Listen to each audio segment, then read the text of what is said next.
Allahın salamı olsun hər birinizə. İstəyirəm bir mühüm məsələyə işarə edeyim.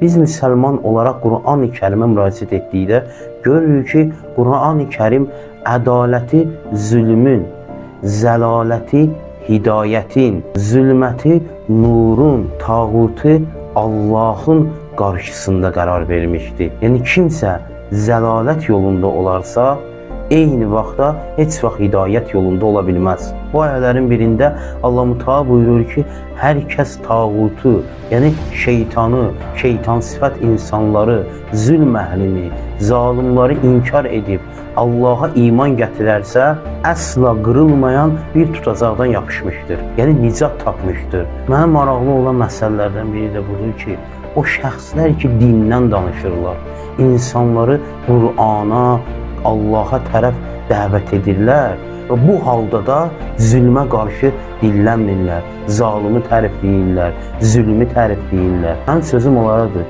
Qur'an bizə bu dini demir. Siz insanları hansı dinə tərəf dəvət edirsiniz?